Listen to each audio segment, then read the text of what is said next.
Con el fin de desencadenar todo su potencial, es esencial que entienda la relación entre la mente consciente y la mente subconsciente. Se han escrito miles de libros sobre el tema, existen complejidades tremendas, existen referencias al consciente y subconsciente, en especial al subconsciente, a través de toda la historia humana. Al subconsciente a menudo se le llama la central de fuerza de su ser, y vamos a hablar de cómo afecta usted más a su subconsciente al estudiar este programa.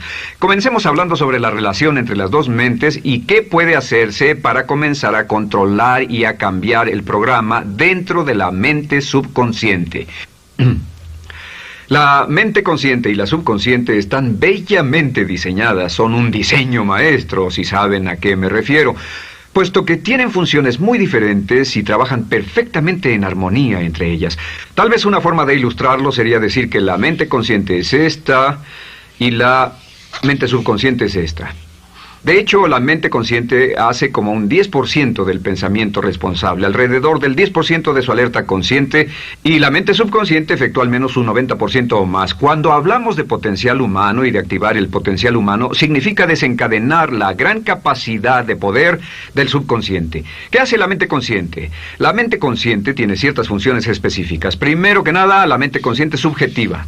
La mente consciente puede ver al mundo claramente, por así decirlo, con claridad y pensar en ello analíticamente, en forma objetiva, sin emociones. En segundo lugar, la mente objetiva, la mente consciente, es racional y además es discriminatoria. Estas son tres de sus cualidades. En otras palabras, puede discernir las diferencias entre la verdad y la falsedad. Es como la parte matemática o no emocional del cerebro. La mente consciente tiene 4 funciones. La primera función es, la mente consciente identifica los datos que llegan. Y los datos que llegan pueden venir de una gran variedad de fuentes. Pueden ser pensamientos que se tengan o pueden ser cosas que le están pasando en el mundo exterior. Así que digamos que camina por la calle. Camina por la calle y oye el sonido de un automóvil. Sus ojos inmediatamente se mueven a la derecha para ver qué es el sonido e identificar qué es. Cuando ve el automóvil, automáticamente relaciona ese sonido con el auto. Lo segundo que hace la mente consciente es que compara a ese automóvil en movimiento con todos los demás automóviles en movimiento que haya visto. Y si vive en una gran ciudad como Nueva York, verá un auto y comparará ese automóvil en movimiento con otros autos. Ha visto 100,000, tal vez millones de autos moverse y sus reflejos son muy, muy agudos. Si vive en un país que no tiene muchos automóviles, es factible que cuando vea un vehículo en movimiento, sus reflejos serán muy, muy lentos. La comparación se hace, por decirlo así, inspeccionando rápidamente en el subconsciente y verificando toda experiencia previa que haya tenido con autos en movimiento. Al hacer esto, al hacer la comparación, instantáneamente logra usted una respuesta. Realmente se dice que las funciones subconscientes son alrededor de 30,000 veces la velocidad de la mente consciente. Puede echar un solo vistazo, oír un ruido o pensar un pensamiento con la mente consciente e instantáneamente desencadenará una reacción que tal vez tomaría una gran cantidad de horas de evaluación si tuviera que hacerlo conscientemente.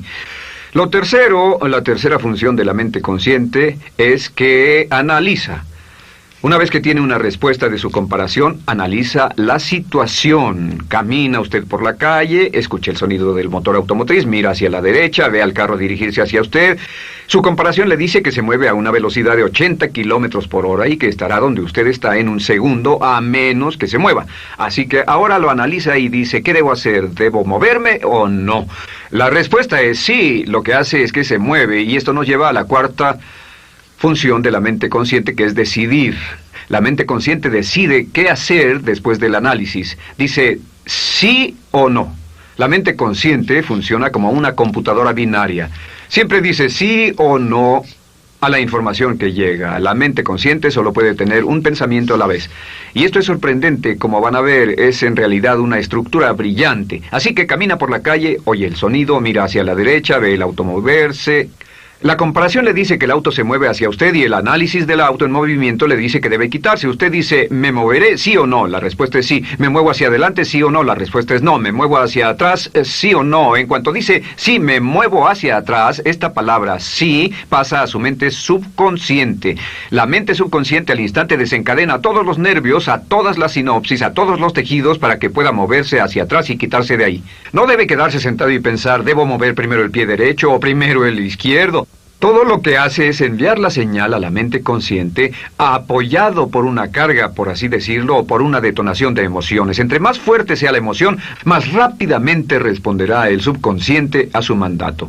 El subconsciente se activa con las emociones. La emoción del temor, la emoción del deseo, el instinto de supervivencia, el instinto de amor. Siempre es una emoción lo que desencadena al subconsciente.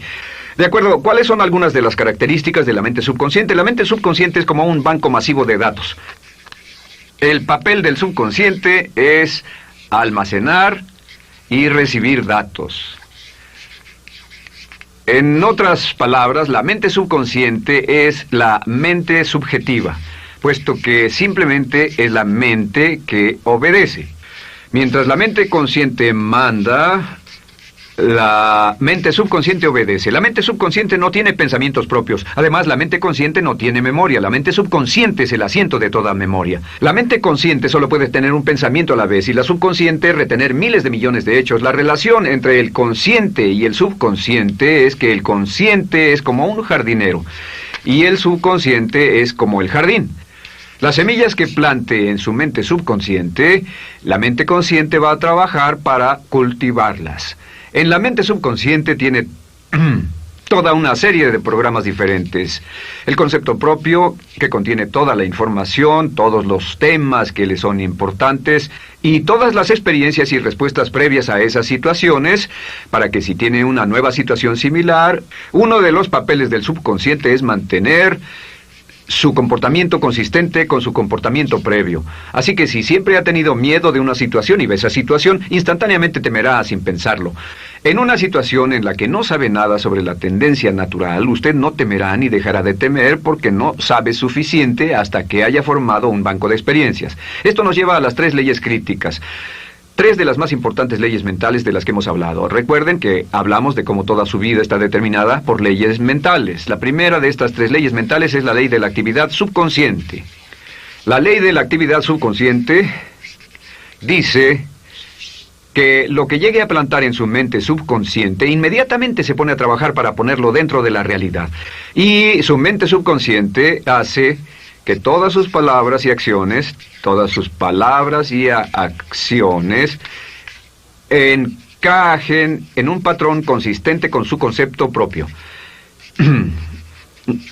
En otras palabras, hace que todas sus palabras y acciones mantengan un patrón consistente con su concepto propio o consistente con la información previa que ha alimentado. Así mantiene sus palabras y acciones consistentes con sus metas y, por así decirlo, se convierten en parte de su concepto propio. Significa que su lenguaje corporal, sus actitudes, su nivel de energía, su nivel de autoconfianza, la forma en que se desenvuelve con otras personas, sus habilidades sociales, todo consistente con su concepto propio. El subconsciente, simplemente sin pensar en ello, hace que todo esté consistente con eso, y cuando se siente bien, su concepto propio es positivo, tiene un resorte en sus pasos, su lenguaje corporal tiene confianza, valor, es extrovertido, etc. Y cuando se siente negativo, su concepto propio es negativo y actúa negativamente. Esto nos lleva a la segunda ley. Esta ley es la de la concentración. De hecho, es la 9ª ley de la que hemos hablado desde que comenzamos. La ley